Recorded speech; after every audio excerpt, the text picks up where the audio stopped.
Now, my family came to visit last month, and it was Shabbat when they arrived, so meals were already prepared and everything was ready. So we spent the evening together, Friday night, and Saturday afternoon we came back to feed and water the animals. Well, this is a 6-foot round, solid wood, double layers of solid wood. So that's 4 inches thick, top and bottom, 6 feet around. This thing weighs about 200 pounds. It was on its side where I could roll it around. It was 10 feet away from this car, off behind it. So it had to be pushed around from behind it, around to the side of it, and then pushed over while I was gone. The intention probably would have been to knock off the side mirror, break the window, and dent in the door, which it did put scratches. I don't know if you can see the scratches along the door. So it did hit the door at some point coming down. But again, this is about 200 pounds. No wind pushed this. It had been sitting upright for about 4 or 5 months because it was originally in the area where we have the animals in the fire pit. And it takes 2 adults. And I'm strong. I can lift about 100 pounds. And it took both me and Bryant, or Bryant and I, our full strength. And Bryant, of course, being a man and stronger than I am. But it took both of our full strength to put this thing on its side because it's so heavy and so large. And roll it out of the area before I repaired the fences so that it wouldn't, so I could get it out of there and it wouldn't be stuck in there. So no wind, and there were no storms, there were no wind. Took this, pushed it 10 feet. It was again over behind the vehicle. I don't know if you can still see the tracks. You can a little bit. See the tracks on the ground where it was. Turn it, bring it around to this side, roll it over to here, and then push it over on the car. It was Shabbat, so we did not lift it while we had the family members and people here to remove it from where the car is. I told them I'll just very carefully drive the car out once I recharge up the battery, because this car has a radiator leak, so it's been sitting for a minute. But I'll just recharge the battery and pull it out carefully to make sure I don't damage the door. But the point is, everything that these people can do to do damage and destruction on my property, they've killed over 250 of our animals. We're doing a head count of everything, exactly when it died. I took pictures of everything, both when I had them. I'm an animal mommy. It's like having grandkids. They're so beautiful. You take tons of pictures of them. So accounting for every animal, accounting for when and how it died. We took pictures of that too for records. A lot of times when we would call the sheriff out, oh, you call us to show us another dead animal, you know, or just issues with that. Or they wouldn't come out.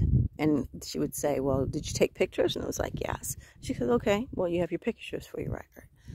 And things like that, which is all against, that's not the way the law works, and that's not what they're supposed to be doing.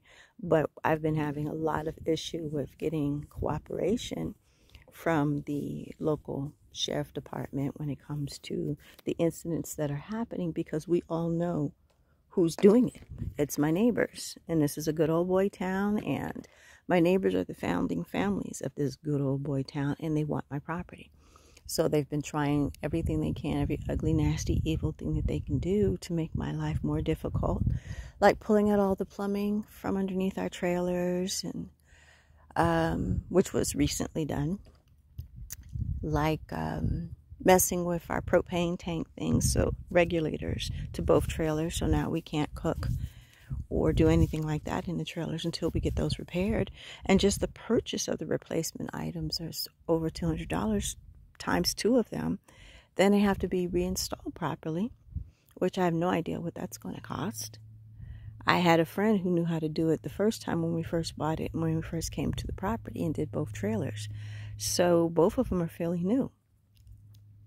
And now they have to be replaced again, and that person's moved far away. So that's not an option anymore. So I'm going to have to find someone I can pay to make sure that it's done properly, because you don't want gas leaks. That can cause an explosion. That can cause, the gas itself can kill you, suffocate you, or whatever. So it has to be done properly. But just to say that it's been an ongoing, nonstop thing on this property with these neighbors, trying to, again, make life as miserable as they possibly can and do as much damage as they can and keep the property trash, to where I just say, oh, I give up, let them have the property and move away from here.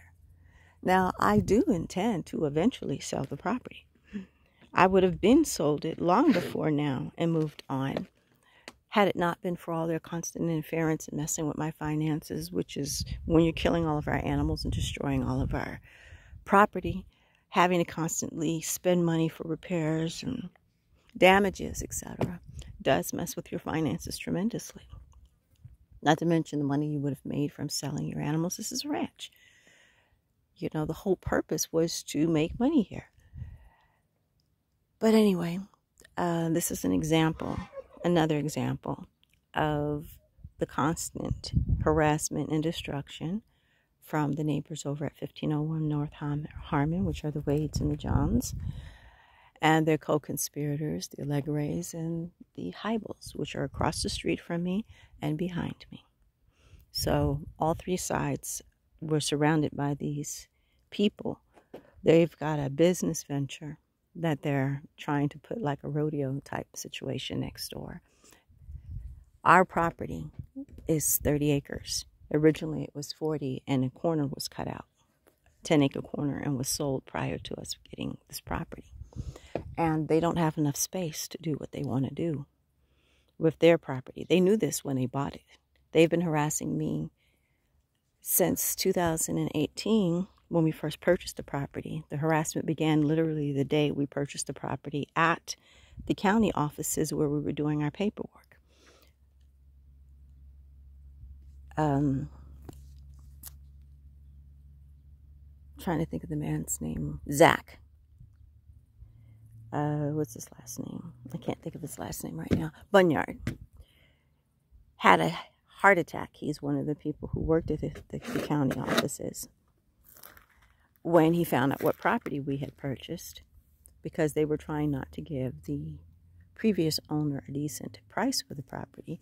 And it was going to be up for auction in 3 weeks. And they thought they could just get it for paying the back taxes on it and forget giving her any decent amount of money. Well, she found a buyer, which was us. And so they had a heart attack that day. He had a hissy fit wet in his office, yelling and fussing and right in front of us. Then we went to the other office across the hall, which was the tax people paying off all the fines and fees and things on the property. And these 4 men come rushing in. One was Allegre, one was Heibel, and one was Mr. Johns. I don't know who the 4th man was. I still haven't seen him. The others I see all the time and have ever since I moved here. So I know that they were my neighbors on 3 sides of me. The Johns had not purchased the property yet. They've only owned the property that adjoins ours 2.5 years. This will be their 3rd year in September. So almost 3 years. 2 months away from it being 3 years. But they, so all the nastiness and harassment began. We've been here 6 years, and they've only been here, it'll be 3 years in 2 months. So for 3 years prior to them purchasing that property, knowing that they couldn't do what they wanted to do with the property unless they owned our property as well, they still purchased it, so assured that their false documents and all the other things that they were doing and have done, we've been in and out of court, I think about 5 times, false documents saying that they owned the property when we had all of our proper documents. False documents where they said that we were tenants and tried to evict us from the property when we are property owners and we purchased the property. All kinds of the crap that they submitted in court, which were all lies and falsified documents, which were notarized and signed, which is submitting false documents to court. Attempts at that property theft. Real estate fraud, signed contracts to purchase the property from people that they knew did not own the property. They've known it 3 years prior to them doing it, and was even told by a judge that they couldn't do it and still did it. And then their friends over in the county building faking that we didn't pay our taxes, erasing all of the taxes that we've paid on the property from the books. And we have attorneys who can verify that. And I provided them with copies of all of our receipts, stamped, signed copies from, and proof from our bank records that we made those payments that had been completely erased so that they could seize our property illegally. It's just been one thing after another. And again, like I said, in between, every day they're destroying our property. Every day they're killing our animals. Every time I leave the property and come back, it's what am I coming home to? So I feel like I can't leave the property ever to do any of the things I want to do. I've missed birthdays, weddings, funerals, all holidays with my family because of what's going to be here when I get back, or what's not going to be here, or what's going to be completely ripped apart and destroyed. They've broken and entered our buildings multiple times. They just recently tore down an entire building that will take $16,000 to replace with a heavy piece of farm equipment, which is on records, and the sheriff came out and did a report. But it's just been one thing after another, nonstop with these people. And we are filing in federal court. We are filing restraining orders and things against them. We have enough evidence to file a civil suit against them. We have enough witnesses and enough evidence that they're behind all this mess. Them and their co-conspirators. And they think that they can cover for one another. Well, no, there's a thing called the RICO law. This is an organized group. It's these ranchers and their employees and their family members that are all in conspiracy to try to run us off our property because they want our property, because they have a joint venture that they're trying to do on our property. And we're in the way of them being able to do so.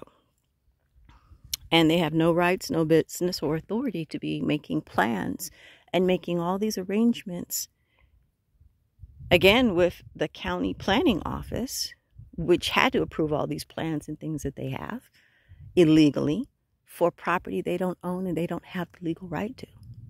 But this is a very corrupt little town. And these people have been getting away with all kinds of the stories that people, once they found out I was having problems with these people, have come to me and told me is unbelievable, the things that these people have been doing and getting away with for many years in this town with the sheriff's department and the police department and the government officials looking the other way and allowing this behavior. This is still the United States. Therefore, it is subject to U.S. laws, state laws, and our Constitution. Every right which they have violated. But what they're going to find out is they're playing with somebody who's not playing with them. They're not getting away with anything. They will be held accountable for everything that they have done. But I've got to get back to work and cleaning up and doing repairs. I just wanted to get pictures of this. And you can see the scratches down the side and where it slightly dented the door in. Right there where it hit the door. Make it a little bit closer. You see the marks and the slight dent. It's a small enough dent I should be able to pull it out. But this should not be an issue. And the car was primed and ready to be painted. We had just replaced this back door where someone had, it looked like ran their vehicle, hit and run into it. Backed something into whatever it was, a big dent. And that door had just been replaced. And now they're trying to damage this door. And for all we know, it could be the same people who damaged this door and this door. And the radiator leak. My car, we had to completely replace the radiator because on the property, parked on the property, a rod was put through the radiator. A rebar. And so it cost us $500 to have my radiator completely replaced. And so now this car is having an issue with a hole in the radiator. Again, it could be the same people. We've had so much damage to our vehicles, our property, our animals, everything on this property for the entire 6 years we've been here with these individuals who are determined to make life a living hell, turn my home into a prison. And I can't do anything ever on my property without looking up, seeing them watching me with binoculars, parking in front of our property, watching every time we have company over, breaking their necks to know everything we're doing 24/7. We've had a problem with drones on the property. We've had a problem with other surveillance equipment and cameras on the property that was not ours. Not to mention them taking baseball bats or whatever the hell they use to break and knock down and tear up our surveillance equipment. So this has been an ongoing saga with these people, but it's going to come to a head this year. It's going to come to a head very soon because we're done with all this foolishness. And the men were recently here, some of the men, to see for themselves how much of their hard work, all the work we did building these beautiful pens and all the animals and things that they paid for, that are dead in our financial losses. And just to see how the property looks like a war zone. It's completely destroyed, everything, by these people. So nobody's happy about it. And some of the last incidences that they pulled, we have 8 additional witnesses because while my family was here, they were still showing their asses, and we're literally caught in the act. So this is going to be dealt with very soon. But I wanted to document it because I have to document everything, because when I have the sheriff come out, a lot of times they don't file reports. They don't document what we document. So we have our own forums, our own incident reports. We're a nonprofit organization. We have our own chief of security that we deal with, and give him copies of everything, so that when the local law enforcement refuses to follow through or doesn't follow through, we have our information, our videos, our photos, our surveillance camera tapes, our witness statements, and our incident reports for every incident. So this is all about to go to federal court. We're not doing it in local court because, again, these good old boys and their buddies and their friends in the city who are county government, who are helping them break the laws and circumvent justice. So we're going either only to state court or state and federal, but this is going to be stopped.